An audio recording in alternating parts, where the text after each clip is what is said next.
नमस्कार दोस्तों, उत्साह क्लासेज में आपका स्वागत है।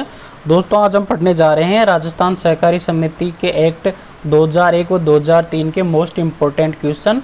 इससे पहले हम पहला पार्ट पढ़ चुके हैं। दोस्तों सभी पार्ट प्लेलिस्ट में जाकर आप देख सकते हैं। दोस्तों जितने भी 2001 व 2003 इसके अलावा जो स्ट्रक्चर दिया गया है राजस्थान सहकारी समिति के, उनके दोस्तों सभी के क्वेश्चन रेगुलर अपडेट किए जा रहे हैं। तो इसकी पीडीएफ के लिए आप टेलीग्राम ज्वाइन कर सकते हैं, इसका लिंक डिस्क्रिप्शन में दिया गया है।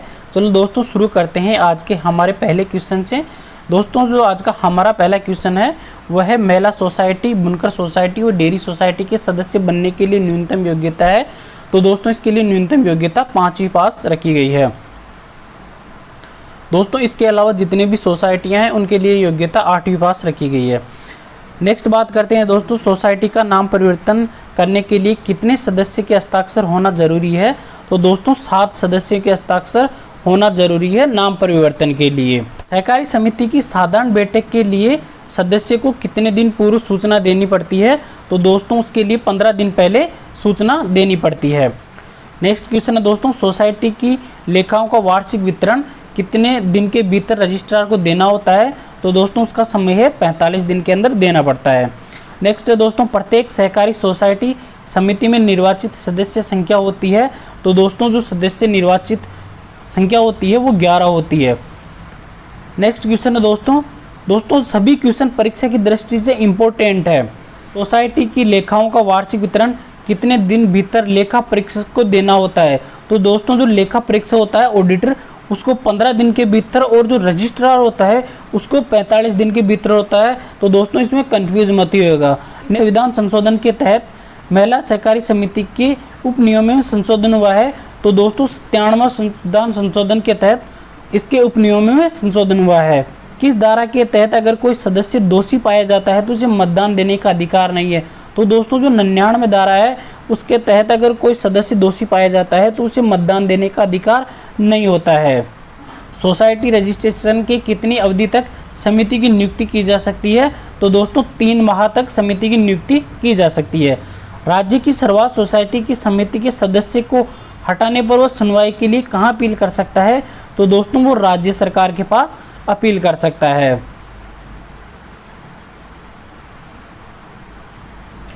सहकारी सोसाइटी की समिति को हटाए जाने की दशा में कितने दिन तक प्रशासक की नियुक्ति की जा सकती है। तो दोस्तों उसकी जो समय अवधि है 6 माह तक प्रशासक की नियुक्ति की जा सकती है। नेक्स्ट है दोस्तों, सोसाइटी अभिलेख का दुरुपयोग करने की दशा में न्यायाधीश जो मजिस्ट्रेट होता है वो किस रैंक के नीचे के पुलिस अधिकारी को अधिकृत नहीं कर सकता है। तो दोस्तों वो सब इंस्पेक्टर के नीचे के अधिकारी को अधिकृत नहीं कर सकता है। नेक्स्ट है दोस्तों, सहकारी सोसाइटी की समितियों का निर्वाचन नामावली तैयार करने का अधिकार होता है। तो दोस्तों वो राज्य निर्वाचन आयोग का होता है। नेक्स्ट है दोस्तों, किस सहकारी सोसाइटी की समिति में राज्य सरकार कितने सदस्य नामित कर सकती है। तो दोस्तों सहकारी सोसाइटी है उसमें राज्य सरकार 3 सदस्य नामित कर सकती है। साधारण सोसाइटी के रजिस्ट्रेशन के लिए न्यूनतम कितनी पूंजी आवश्यक है। तो दोस्तों उसके लिए जो न्यूनतम पूंजी है वो 50,000 रुपये आवश्यक है। और दोस्तों जो अगर केंद्रीय महिला सोसाइटी है उसके लिए जो न्यूनतम पूंजी होती है रजिस्ट्रेशन के लिए वो 1 लाख रुपये होती है। दोस्तों अगर आप इन सभी क्वेश्चनों को पढ़ के जाते हो तो लगभग सहकारी समिति के जितने भी क्वेश्चन आएंगे वो आपके लगभग क्लियर हो जाएंगे। नेक्स्ट है दोस्तों, केंद्रीय महिला सहकारी सोसाइटी के रजिस्ट्रेशन के लिए जो न्यूनतम पूंजी है वो कितनी है। तो दोस्तों उसके लिए 1 लाख रुपये है। नेक्स्ट है, समापक की शक्तियाँ किस धारा में होती है। तो दोस्तों जो समापक की शक्तियाँ हैं वो 64वीं धारा में होती है। नेक्स्ट है दोस्तों, सहकारी सोसाइटी के सदस्य के आवेदन को नामंजूर करने पर अपील की जा सकती है। तो दोस्तों अगर सहकारी सोसाइटी के सदस्य का आवेदन नामंजूर किया जाता है तो दोस्तों इसके लिए रजिस्ट्रार के पास अपील की जा सकती है। सहकारिता किस सूची का विषय है। तो दोस्तों ये राज्य सूची का विषय है।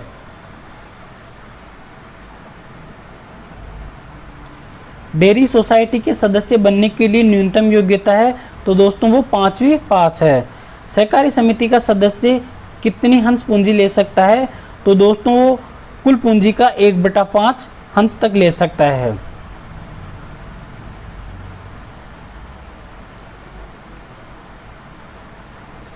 नेक्स्ट क्वेश्चन है दोस्तों, जब सोसाइटी का परिसमापन का आदेश दिया जाता है तो सोसाइटी के अभिलेख और संपत्ति का प्रभार किसे सौंपा जाएगा? तो दोस्तों ये सौंपा जाएगा समापक को। नेक्स्ट है दोस्तों, सोसाइटी किस सदस्य को डिफॉल्टर घोषित कर सकती है अगर वह समय पर पैसे नहीं लौटाता है? अगर दोस्तों वो 3 माह के अंदर पैसे नहीं लौटा सकता है तो सोसाइटी उसे डिफॉल्टर घोषित कर सकती है, दिवालिया घोषित कर सकती है। सहकारी सदस्य का दायित्व उनकी हंस पूंजी में कितने गुने से अधिक नहीं हो सकता है? तो दोस्तों 5 गुने से अधिक नहीं हो सकता है। नेक्स्ट है दोस्तों, प्रतिनिधि साधारण निकाय में न्यूनतम सदस्य संख्या कितनी होती है? तो दोस्तों इसकी सदस्य संख्या 30 होती है। नेक्स्ट है दोस्तों, अंतर्राष्ट्रीय सहकारिता दिवस कब मनाया जाता है? तो ये 15 जुलाई को मनाया जाता है। प्रतिनिधि साधारण निकाय सभा में अधिकतम सदस्य संख्या हो सकती है? तो दोस्तों न्यूनतम 30 और अधिकतम 300 हो सकती है। नेक्स्ट क्वेश्चन है दोस्तों, लेखा परीक्षक जो ऑडिटर होता है वो निर्धारित अवधि में लेखा परीक्षा को ऑडिट करके किसको देता है? तो दोस्तों वो रजिस्ट्रार को देता है। नेक्स्ट है, प्रतिनिधि साधारण सभा निकाय का गठन किस नियम के तहत किया जाता है? तो दोस्तों 29वें नियम के तहत साधारण सभा निकाय का गठन किया जाता है। साधारण बैठक की गणपूर्ति नहीं होने पर कितने समय बाद सभा को विघटित किया जा सकता है? तो दोस्तों अगर साधारण सभा की बैठक की गणपूर्ति नहीं हो रही है तो 1 घंटे के बाद ही उसे विघटित किया जा सकता है। समिति की बैठक की गणपूर्ति के लिए कुल सदस्य को कितने प्रतिशत होना आवश्यक है? दोस्तों 50% होना आवश्यक है। अगर 14 सदस्य हैं तो दोस्तों 7 सदस्यों का होना आवश्यक है। समिति की बैठक की गणपूर्ति के लिए कितने सदस्यों का होना आवश्यक है? तो दोस्तों 7 सदस्यों का होना आवश्यक है। नेक्स्ट क्वेश्चन है दोस्तों, कृषि विपणन सोसाइटी को परिभाषित किया गया है? तो दोस्तों नियम 2 में परिभाषित किया गया है। आज का दोस्तों लास्ट क्वेश्चन है, सहकारी बैंक की स्थापना किस अधिनियम के तहत की गई है? तो दोस्तों जो सहकारी बैंक की स्थापना वो अधिनियम 1949 धारा 5 खंड क के तहत की गई है। तो आपके सिलेबस के अकॉर्डिंग सभी वीडियो रेगुलर अपडेट किए जा रहे हैं। अगर दोस्तों वीडियो अच्छा लगे तो लाइक करें, कमेंट करें, सब्सक्राइब करें। धन्यवाद।